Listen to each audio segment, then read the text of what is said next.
मेरी वालदा मेरे पे जुल्म करती थी यहाँ पे। मुझे कहती थी बेटा पहले अड्डे पे काम कर लो, मैंने कहा अड्डे पे नहीं करना। फिर उन्होंने मेरी यहाँ से बाजू तोड़ दी थी और फिर यहाँ से तोड़ दी थी कि चलो भीख मांग लो। मेरी वालदा ने फिर घर से निकाल दिया। फिर ये मेरे फटे हुए कपड़े थे वो मैं पहन के, मेरी वालदा ने बाहर निकाला। उस टाइम मेरे पास ये जूती भी नहीं थी और दुपट्टा भी नहीं था। मेरी वालदा ने मुझे बाहर निकाला, सर्दियों का दिन था। मुझे अभी 5 पाँव हुए हैं यहाँ पे पके हुए। मेरे यहाँ पे भाई बना था एक, अच्छा। वो मुझे लेके गया था कराची।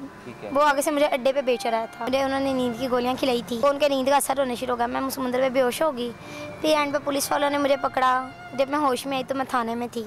पहले मैं 5 साल रही हूँ कराची में, दारुल रहमान में। फिर मैं वहाँ पे मेरी बहन और एक भाई बना, यानी कि बनोई बना और बहन बनी, सहेली थी मेरी वो, और उसका दोस्त मुझे निकलवा के लाई यहाँ पे। अस्सलाम वालेकुम नाज़रीन, मैं आपका मेज़बान Shami and you watching Lahore R7। नाज़रीन, इस टाइम मैं मौजूद हूँ मेन मार्केट में और इस टाइम मैं एक दरख्त की छाँव के नीचे बैठा हूँ। वैसे तो रात है लेकिन इसे छाँव ही कहूँ तो बेहतर है, क्योंकि मेरे साथ आप बैठी ये लड़की देख रहे होंगे, ये इसके लिए एक घर है जो कि इसे धूप में छाँव देती है, बारिश में इसे बारिश से बचाती है। ये लड़की यहीं पर सोती है।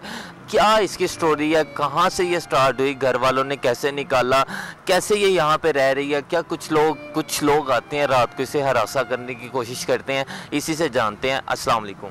वालेकुम अस्सलाम। क्या नाम है? जोया। जोया, कब से इस जगह पे आप रह रही हो? मुझे अभी 5 पाँव हुए हैं यहाँ पे आके हुए। पहले मैं 5 साल रही हूँ कराची में, दारुल रहमान में। ठीक है। और फिर मैं वहाँ पे मेरी बहन और एक भाई बना, यानी कि बनोई बना और बहन बनी, सहेली थी मेरी। उसका दोस्त मुझे निकलवा के लाई यहाँ पे। तो जब निकलवा के लाई थोड़ा दिमाग की तवाज़ुन ठीक हो गया, वरना वहाँ पे तो मैं दिमाग की तवाज़ुन से ख़राब। सबके पीछे क्या स्टोरी है? ऐसा क्या हुआ कि आप वहाँ पे जाने पे मजबूर हुई हैं?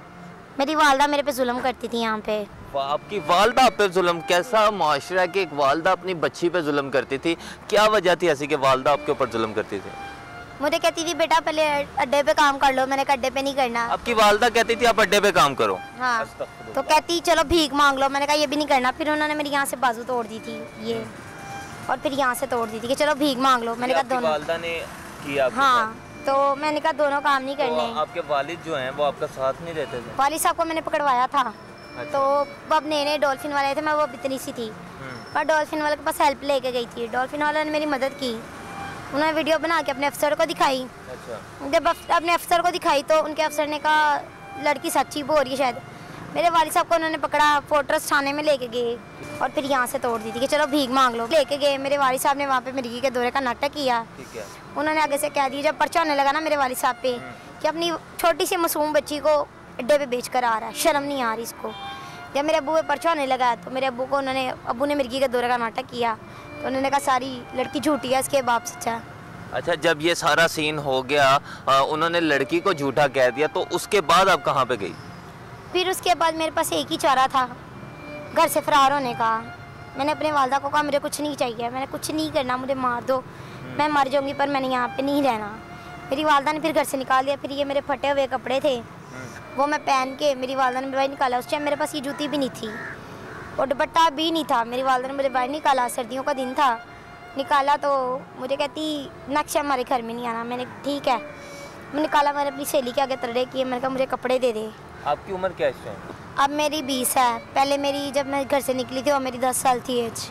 अच्छा, 10 साल से यानी कि आप बाहर रह रही हैं। तो जब आपने पहली रात बाहर निकाली तो उस टाइम आपकी क्या फीलिंग्स थी? उस टाइम मैं पहली दफ़ा मेन मार्केट में आई थी। वहाँ पे मेरी एक सहेली बनी सहरा। अच्छा। फिर उसके साथ मेरी एक सहेली थी किंजा। हम तीनों जनी बाहर ही रहती थी। सर्दियों में मैंने बीमार हो जाना, जब सर्दियाँ ख़त्म होती थी मैं बीमार हो जाती थी। तो उन बच्चे हमारे पास ये चादर होती थी एक, हम तीनों जनियों ने लेनी। तो फिर उन्होंने मुझे कहना तू बीच घर में सो जा, तुझे सर्दी ना लगे। वो भी यहीं पे रहती थी? हाँ, वो इधर नहीं हम रहते थे, पहले हम गोल चक्कर पे रहते थे मेन मार्केट में।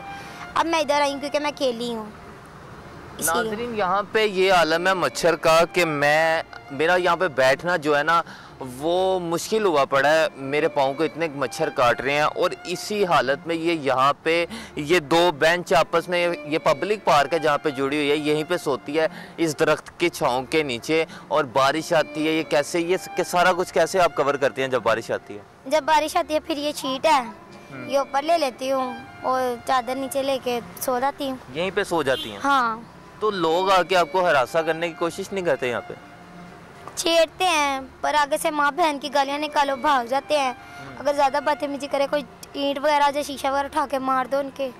जब रात का टाइम हो जाता है, कोई 1-2 बजे का टाइम, तो यहाँ पे तो सारा सन्नाटा हो जाता होगा, ठीक है, तो फिर आप कैसे अपने आप को महफूज समझती हैं यहाँ पे?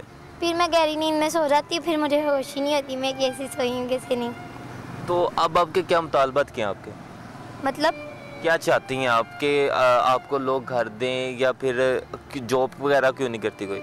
मुझे कोई रहने की रिहाइश दे दे, ठीक है, जिससे मैं रह सकूँ एक महफूज जगह पे, और अच्छी सी मैं कहीं पे जॉब ढूंढूं। पहले मुझे रिहाइश मिल जाए, जहाँ पे रह सकूं, फिर इसके बाद मैं अच्छी सी जॉब ढूंढूं, मैं जॉब करूं, फिर मैं अपना घर ले सकूं। अच्छा, हमेशा लाहौर में रही हैं या कहीं और सिटी में भी गई हैं या फिर कोई लेके गया आपको? मैं पाकिस्तान में रही हूँ, मैं कराची में रह के आई थी, मेरे यहाँ पे भाई बना था एक। अच्छा। वो मुझे लेके गया था कराची, वो आगे से मुझे अड्डे पे बेच रहा था। वो भी अड्डे पे बेच रहा था आपको? कैसा जालिम दुनिया ये कि माँ भी अड्डे पे बेच रही थी और आगे जिसके पास गई है वो भाई बना था वो भी अड्डे पे बेच रहा था यार इसे। तो फिर मैं ना वहाँ से भागी, मैं समुंदर पे पहुँची, मुझे होश नहीं रही, मैं बेहोश हो गई, मुझे उन्होंने नींद की गोलियाँ खिलाई थी, तो उनके नींद का असर होने शुरू हो गया, मैं समुंदर पे बेहोश हो गई। फिर एंड पे पुलिस वालों ने मुझे पकड़ा, जब मैं होश में आई तो मैं थाने में थी, फिर उन्होंने दारुल-मान में भेज दिया, मैं वहाँ पे रही तो कराची में, तो वहाँ पे रही तो उन्होंने फिर मुझे नफसियाती की गोलियाँ खिलानी शुरू कर दी, फिर वहाँ पे मेरी ये हालत हो गई। नाज़रीन ये देखें ये किस तरह बच्ची के बाजू पे ये कट्स के निशान, ये आपने खुद किया सब कुछ? हाँ, क्योंकि मुझे नफसियाती की गोलियाँ खिलाते थे, उलिंजिया खिलाते थे, सोए रहना, जब उठाती थी मेरे हाइपर होती थी, मेरे हाथ काटने, तो फिर उसके बाद मेरे साइनस कैमोडीन पे लगा दिया उन्होंने। साइनस कैमोडीन से मेरी आंखें यूँ चढ़ी रहनी नीचे नहीं आनी, यूँ चढ़ी रहनी नीचे नहीं आनी।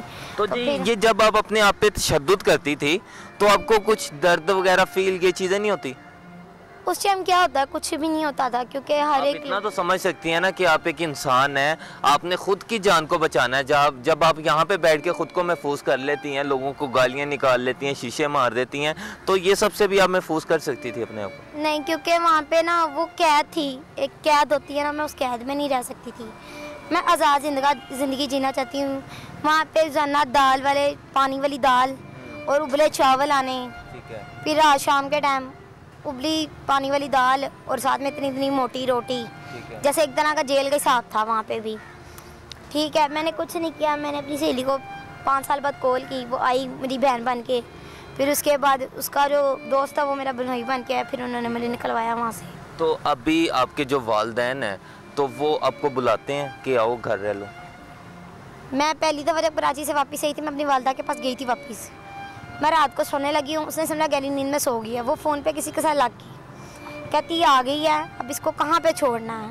जब मैंने ये सुना तो उसने जब कहा ना कि मैं शाम को आऊँगा, मैंने ये सुना तो फिर मैं उसी टाइम अम्मी मेरी काम पे गई हैं, मैं पीछे से फ़रार हो गई।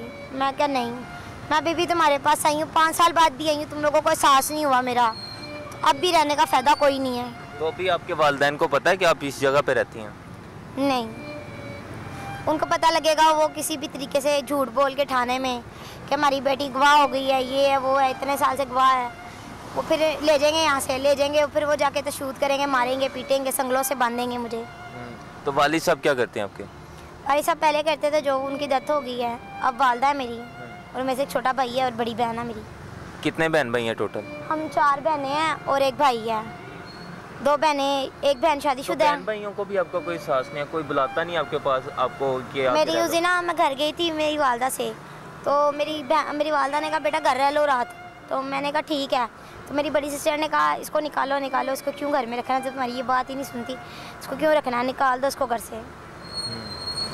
तो नाज़रीन आपने देखा यहाँ पे कि किस तरह दुख भरी कहानी है कि माँ बाप ही अपने नहीं बनते, और जब कोई बहन भाई बोलें तो यहाँ से ये हो गया है कि आजकल तो वैसे सके बहन भाई भी अपने नहीं होते, लेकिन जिसने भाई बहन बोल दिया, जिसने सिर पे हाथ रख दिया, वो भी आगे से अड्डे पे बेचने की कोशिश कर रही थी।